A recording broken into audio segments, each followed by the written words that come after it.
Sir மேடத்தோட program டிவியில் பார்த்தீங்களா sir? ஓ sorry Ram, நான் சொல்ல மறந்துட்டேன். You done a good job Ram. நீங்கள் மட்டும் இன்ஃபார்ம் பண்ணாமல் இருந்திருந்தீங்கன்னா அந்த ப்ரோக்ராம் நாங்கள் மிஸ் பண்ணியிருப்போம். அப்போ நீங்கள் அந்த ப்ரோக்ராமில் காவியா மேடத்தை பார்த்தீங்களா சார்? அதில் காவியா மட்டும் இல்லை, என்னையும் நான் சேர்த்து தான் பார்த்தேன். என்ன சார் சொல்கிறீங்க? எனக்கு ஒன்றுமே புரியல. அங்கிள், டிவில அண்ணியோட அண்ணனும் வந்தாங்க. ஹாஃப் அன் அவர்ல அண்ணனும் அண்ணி பெரிய ஸ்டார் ஆயிட்டாங்க. சார் காவியா மேடத்தோட நீங்களும் இருந்தீங்களா சார்? ஆமாம், அந்த ப்ரோக்ராம் நீங்கள் ஃபுல்லாக பார்க்கலையா? இல்லை சார், சைட்டை பார்க்கணுங்கிறதுக்காக நான் உடனே கிளம்பி வந்துட்டேன். ஓ நோ ப்ராப்ளம், நான் அதை ரெக்கார்ட் பண்ணி வச்சிருக்கேன். மோனி கோ plate for Ram. Okay Ram. இன்னும் ஒரு சில லவர்ஸ் இருக்காங்கங்க. நான் See there, Ram. மாலை பிடிச்சத வாங்கி கொடுத்து அவளை இம்ப்ரெஸ் பண்ணுங்கிறதுக்காகவே ஹோட்டலுக்கு கூட்டிட்டு வருவாங்க. எனக்கு என்ன வேணும், என்னென்ன பிடிக்கும், என்னென்ன பிடிக்காதுன்னு லிஸ்ட் சொல்லுவாங்க. பிடிச்சத லிஸ்ட் சொல்ல ஆரம்பிச்சேன்னு வைங்க, இவன் தலை சுத்தி கீழே விழுந்துருவான். ஓகே வியூவர்ஸ், இந்த நிகழ்ச்சியில நம்ம பல வகையான கேரக்டர்ஸையும் பலவிதமான நகைச்சுவை காட்சிகளை பார்த்து ரசிச்சோம். இதே மாதிரி இன்னொரு அற்புதமான கொண்டாட்ட நிகழ்ச்சியில உங்க எல்லாரையும் சந்திக்கிற வரைக்கும் உங்களிடமிருந்து விடைபெறுவது அவங்களோட அனிதா. பாய்.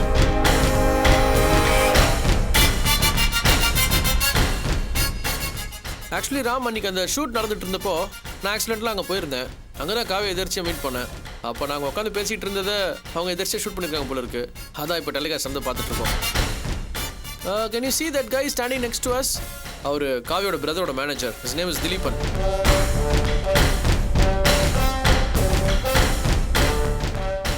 ஓகே, நீங்கள் சைட்டுக்கு போய்ட்டு எனக்கு கால் பண்ணுங்கள். Okay sir. Bye. Hey, it's John Degler from United States. 1 second, no? Hi, John. How are you? What's up? Yeah, how's it going? All right. Just give me a second. I'll go get my laptop now. என்னையா மாட்டி விட பார்த்த? எப்பவும் சொல்றேன், உன்னால என்ன ஒன்னும் பண்ண முடியாது. என்ன கடவுள் என் பக்கம் தான் இருக்காரு. அவர் நல்லவங்களை சோதிப்பாரு, ஆனா கைவிட மாட்டாரு. பழம் சாப்பிடுறீங்களா? வேண்டாம். ஏன்? நான் போட்ட சாப்பாடு ஹெவி ஆயிடுச்சோ? இருக்கும். வாஷ் பேசின் அங்க இருக்கு.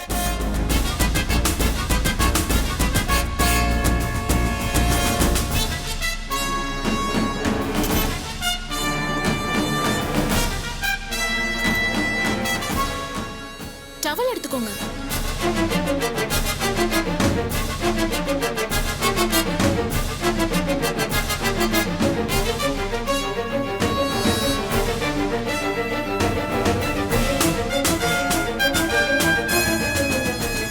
அம்மா வரேங்கம்மா. சரிப்பா.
பாவமும் நானே,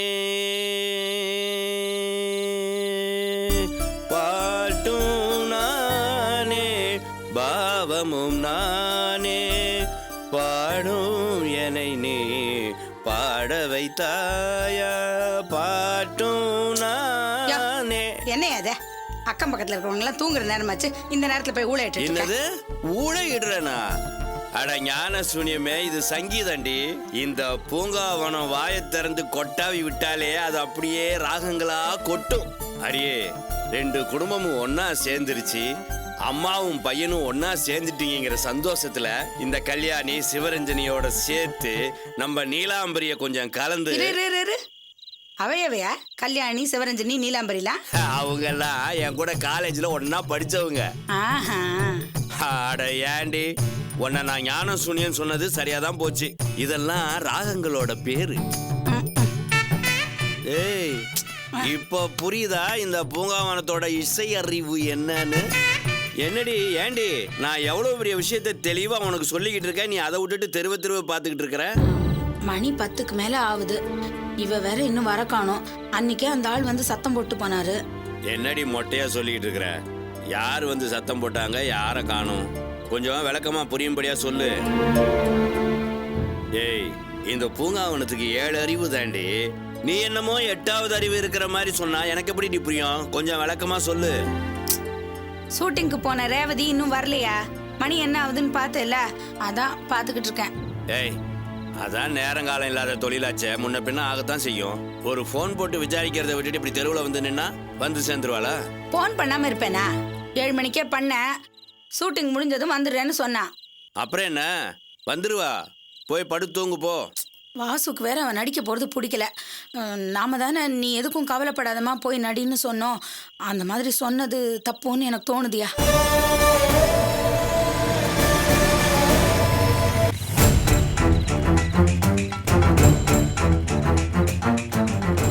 ரொம்ப thanks. Bye Radhi, good good night. Night.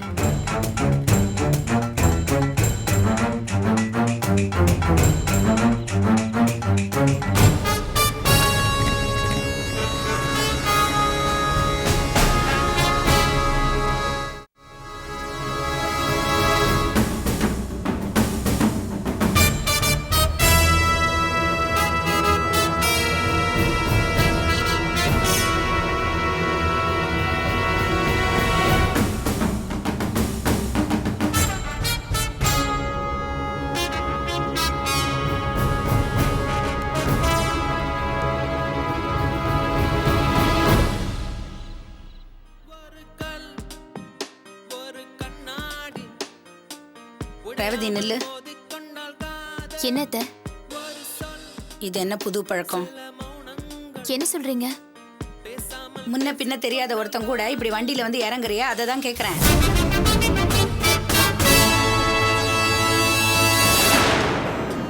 அவர் முன்ன பின்ன தெரியாதவர் இல்லத்த, ஸ்டில் கேமராமேன். அது யாரா வேணா இருக்கட்டும். நீ இந்த மாதிரி நேரத்துல இங்க வந்து இறங்குனா அக்கம் பக்கத்துல பாக்குறவங்க தப்பா பேச மாட்டாங்க? நான் வந்த காரை பாதியிலேயே பிரேக் டவுன் ஆயிடுச்சு. ஆட்டோக்காக வெயிட் பண்ணிட்டு இருந்தப்போ அவர் ஷூட்டிங் முடிச்சுட்டு அந்த வழியே வந்தாரு. எனக்கு ஹெல்ப் பண்றதுக்காக இங்க வந்து டிராப் பண்ணிட்டு போறாரு. இதுல என்ன தப்பு இருக்கு? அம்மாடி, நீ சொல்றது நியாயமான காரணமாவே இருக்கலாம்.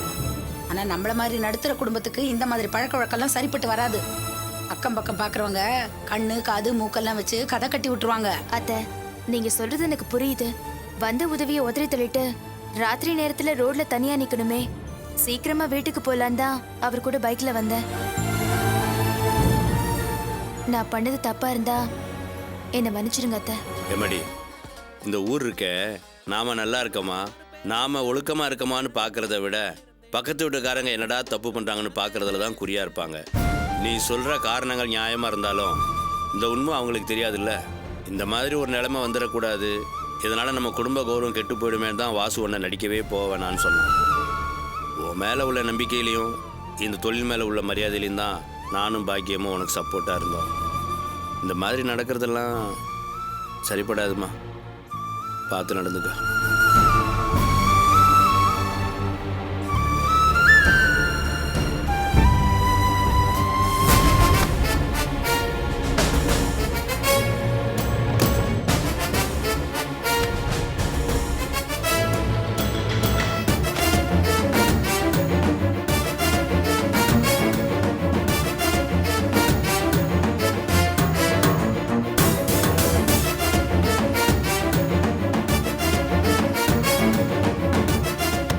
வாசு,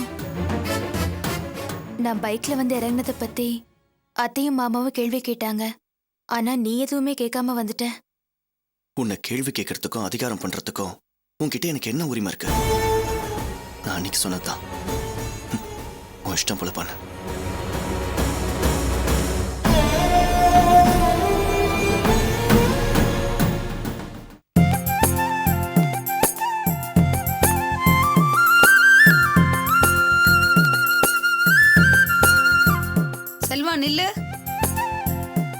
என்னப்பா வாங்கிட்டு வர?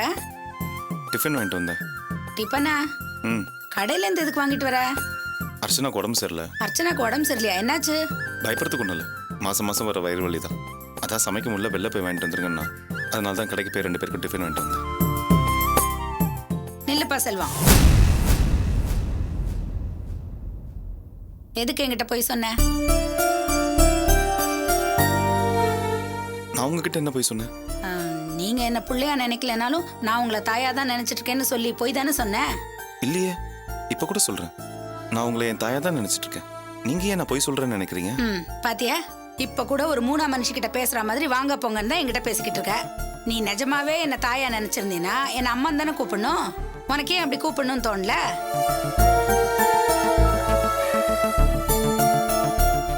சரி, நீ நிஜமாவே என்ன தாயா நினைச்சிருந்தீனா என்ன பண்ணிருந்திருக்கணும்? அம்மா, என் பொண்டாட்டிக்கு உடம்பு சரியில்லை, இன்னைக்கு அவளால சமைக்க முடியாது, எங்க 2 பேருக்கு சமைச்சு கொடுங்கன்னு வந்து என்கிட்ட கேட்டிருக்கணும்ல. நீ ஏன் அப்படி கேட்கல?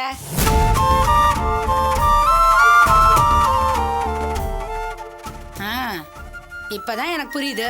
நீங்க 2 பேரும் பழச மறக்கல, என்ன மன்னிக்கவும் இல்லைன்னு. ஏதோ நான் சொன்னதை கேட்டு 2 பேரும் அமைதியா இருக்கீங்க. நீ என்ன வேற எதான்பா பாக்குற, தாயா பாக்கல. அப்படிலாம் இல்லைம்மா, நான் உங்களை தாயாக தான் பார்க்குறேன். நீங்கள் தான் என் அம்மா. அப்படி நீ நினைக்கிறது உண்மையா இருந்தா கடையில போய் எதுக்கு டிஃபன் வாங்கிட்டு வந்த?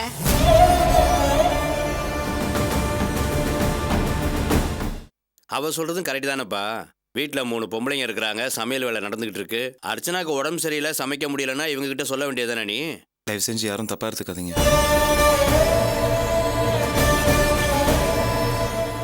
யாருக்கும் எந்த சிரமமும் கொடுக்க பாத்தியா கூடாது. பாத்தியா, சிரமங்கிற வார்த்தை உன் வாயிலேருந்து வந்துருச்சேடா. அப்ப நீ எங்களை வேறையா பாக்குறேன்னு தானே அர்த்தம்? ஐயோ, அப்படிலாம் இல்லை. இல்லப்பா செல்வம், நேத்து நான் பேசினதெல்லாம் என் அடி மனசுல இருந்து பேசினது. நான் மாறிட்டேன், பழைய பாகியம் இல்ல.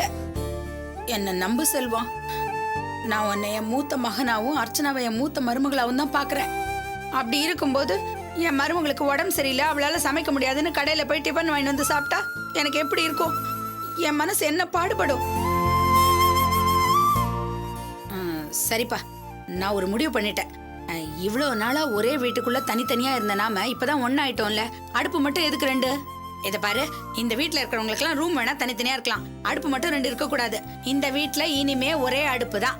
பழையபடி நம்ம எல்லாம் ஒன்னா சமைச்சு ஒன்னா சாப்பிடலாம். என்னப்பா சொல்ற?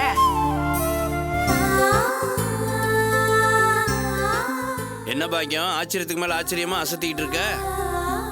அம்மா, நீங்க சொல்றத கேக்குறதுக்கே ரொம்ப சந்தோஷமா இருக்கு. அண்ணா, அம்மா சொன்ன மாதிரி பழையபடியே எல்லாரும் சேர்ந்து ஒன்னா இருக்கலாம்ண்ணா. சரின்னு சொல்லுங்கண்ணா. நான் இந்த வீட்டுக்கு வந்த நேரம்தான் இந்த குடும்பம் 2 ஆச்சுன்னு அக்கம் பக்கத்துல பேசிக்கிட்டாங்க. என் மனசுலயே அந்த குற்ற உணர்ச்சி இருந்துகிட்டே இருந்தது. நீங்க சொல்றத கேட்கறதுக்கு எனக்கு ரொம்ப சந்தோஷமா இருக்கு அத்தை. மனசுக்கும் நிம்மதியா இருக்கு. சரின்னு சொல்லுங்க மாமா.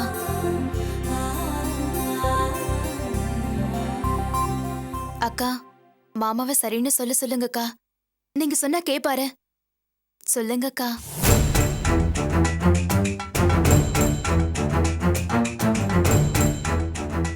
என்னப்பா யோசிக்கிற? சரின்னு சொல்லு.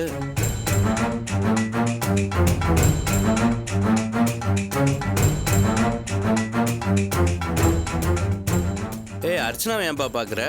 அர்ச்சனா இதுக்கெல்லாம் ஒன்றும் தடை சொல்லாது. நீ சரின்னு சொல்லுப்பா. சரின்னு சொல்லுங்கண்ணா. சம்மதம் சொல்லுப்பா. சொல்லுங்க மாமா.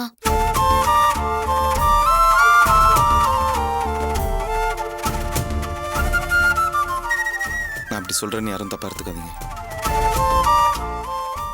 அது சரிப்பட்டு வராது. ஏன்பா இப்படி சொல்ற? ஏன் சரிப்பட்டு வராது? எனக்கு புரிஞ்சு போச்சுப்பா. நான் சொன்னேங்கிறதுக்காகவும் ஏதோ சம்பிரதாயத்துக்காகவும் தான் என்னை மன்னிச்சிருக்கீங்கல்ல. நீங்க பழசெல்லாம் மறக்கவும் இல்லை, என்னை மன்னிக்கவும் இல்லை. வாஸ்தவம் தான். உங்களால எப்படி மறக்க முடியும், மன்னிக்க முடியும்? ஏன்னா அந்த அளவுக்கு நான் கொடுமை பண்ணியிருக்கேனே. ஐயோ, தயவுசெய்து நான் சொல்றது எல்லாரும் கொஞ்சம் கேளுங்க. பழச மறக்க முடியாமலோ இல்லை மன்னிக்க முடியாமலோ நான் அந்த முடிவு எடுக்கல. நம்ம எல்லாரும் எப்பவுமே சந்தோஷமா இருக்கணும், நம்ம எதிர்காலம் நல்லா இருக்கணுங்கிறதுக்காக தான் நான் அந்த முடிவு எடுத்தேன். என்ன சொல்றீங்க? அதான் உங்க என்னன்னா நம்ம எல்லாம் சேர்ந்து வாழ நீங்க சம்மதிக்க வேணாமா? அதை விட்டு 2 அடுப்பு எரியணும்னு சொல்றீங்க? ராணி, பிரிஞ்சிருந்த நம்ம எல்லாம் இப்போ ஒன்னா சேர்ந்த சந்தோஷத்துல இருக்கோம். சந்தோஷமா இருந்தாலும் சரி கோவமா இருந்தாலும் சரி அந்த நேரத்தில் உணர்ச்சி வசப்பட்டு நம்ம எந்த முடிவு எடுத்தாலும் அது தப்பாக தான் இருக்கும். கொஞ்சம் நிதானமாக யோசிக்கிறது தான் நல்லது. இத்தனை நாள் நம்ம ஒருத்தர் பார்த்துட்டு தான் இருந்தோம், பக்கத்தில் தான் இருந்தோம். ஆனால் மனசுக்குள்ள ஒரு பெரிய இடைவெளி இருந்துச்சு. அதனால தேவையில்லாத கோவம், விரோதம், பிரச்சனைகள்லாம் வந்துச்சு. ஆனால் இப்போ அப்படி இல்லை. நமக்குள்ள இப்போ எந்த இடைவெளியும் இல்லை. அதனால அமைதி, நிம்மதி, சந்தோஷம் இதெல்லாம் தான் இருக்கு. அன்பு காட்டுறதுலையும் சரி, வெறுப்பு காட்டுறதுலையும் சரி, நமக்குள்ள ஒரு எல்லை வகுத்துக்கிட்டோன்னு வாழ்க்கை நல்லா இருக்கும். அதனால தான் சொல்றேன், எப்பவும் போல அடுப்பு ரெண்டா இருக்கட்டும், நம்ம எல்லாரும் ஒண்ணா இருப்போம். நீ சொல்கிறதும் ஒரு வகையில் சரிதான்ப்பா. கிட்ட போனால் முட்டை பகன்னு பெரியவங்க சொல்லியே வச்சுருக்காங்க. நடைமுறைக்கும் அதுதான் நல்லது. நாம் பேசாமல் இப்படியே இருக்கிறது தான் சரி. செல்வம் விடி தானே? அம்மா வாங்கம்மா, எப்படி இருக்கீங்க? உள்ள வாங்க. அர்ச்சனா, புனிதோட அம்மா வந்திருக்காங்க பார். கைய விடுப்பா. நான் ஒண்ணு உங்க வீட்ல உட்காந்து விருந்து சாப்பிட வரல, நியாயத்தை கேட்டு போலன்னு வந்திருக்கேன்.